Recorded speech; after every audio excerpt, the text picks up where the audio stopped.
Hey guys, Matt and Jen Pippin here from Pippin Performance, and welcome to the Fit Project, the place to be to get the tools that will help you be strong and be mobile. Today we're talking all things goal setting. We're talking goals! Woo! Woo! It's a new year, and for many, that's an opportunity to set new goals. This is an exciting time to think about the possibilities and what you want to accomplish in 2018. But it's not always so easy, so we have a few tips to help you kick this year's you-know-what. When it comes to goal setting, we sometimes get so excited to start working towards a goal that we tend to go all in, changing everything at once so we can reach our goal faster.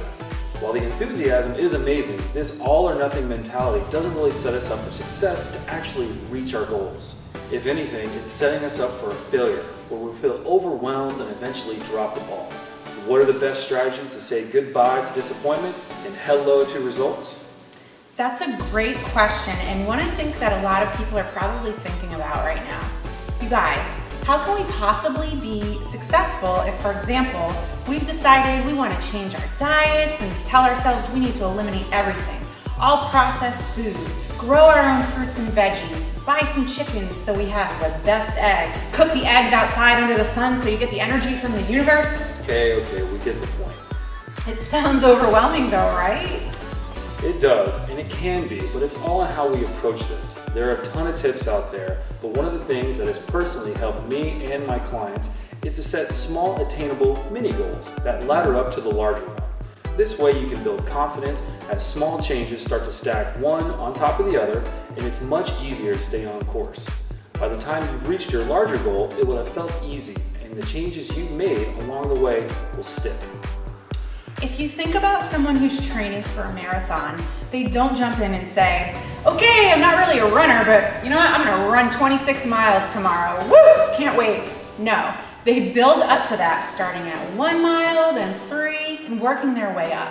They start training months in advance before the big day and stay motivated by reaching these milestones. So when race day comes around and they start to get tired, they can tell themselves, I can do this. I've run 20 miles before, I can do this, I can do 26.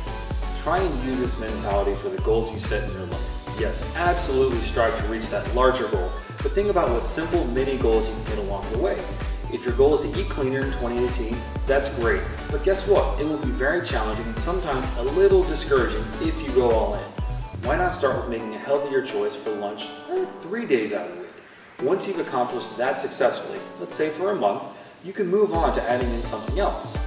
Before you know it, it'll be the end of 2018 and you can look back at all you've accomplished. Another helpful tool in reaching your goals is to tell others about it. Something funny happens when you do this. It's like, you can't back out now, right? What will you tell Bob in the elevator the next time he asks about it? Oh, Bob. Oh, Bob. That's accountability, and having support of others will help you along the way. If we go back to the goal of eating cleaner, maybe tell your coworkers about it, so the next time when you go out for a lunch meeting, you're eyeing that big juicy burger, they can kind of talk you off the ledge and say, no, go for the salmon. Thanks, Bob. Our last tip is the best one. Don't take this stuff so seriously. We're humans, and sometimes things happen along the way that may derail us. If that happens, don't be so hard on yourself. Just get back up and keep charging forward. You've got this, and we're here to help you along the way. So what will your goals be for 2018, and why is it important to you? Why does it matter? Putting some meaning behind it makes it that much more powerful. It may be even helpful to write this down and put it someplace in your home or your office so that way you can see it. It's one thing to have a goal, but it's helpful to put a plan in place to help you reach that goal. So before we go, we want you to think about these questions. What is your goal? It can be a personal goal, business related, something having to do with helping others. It can be anything, but it should be realistic and attainable. This is also where you can think about why this goal is so important to you. When do you want to accomplish this by? If you don't set a due date for yourself, it's so easy to get off track. This is another step in establishing accountability. In thinking about your goal, what are some small steps or mini goals you can hit along the way to help you get there? And when will you complete those by? If you you don't know what those steps are, then guess what? Your first step is to sit down and think a little bit about what things need to get done, or habits may need to change. Instead of due date, give yourself a week to come up with this. You are unstoppable. So it's time to stop with the resolutions and start seeing results. Tell us in the comments below what your goal is for 2018 and let's do this. We hope you guys enjoyed this video, and we have a ton more coming your way. So be sure to subscribe to our channel, and if you want more tips and exclusive content you can't get anywhere else, sign up for our newsletter at pippinperformance.com, The Fit Project, and get the tools you need to feel empowered in your health and fitness journey. We'll see you next time.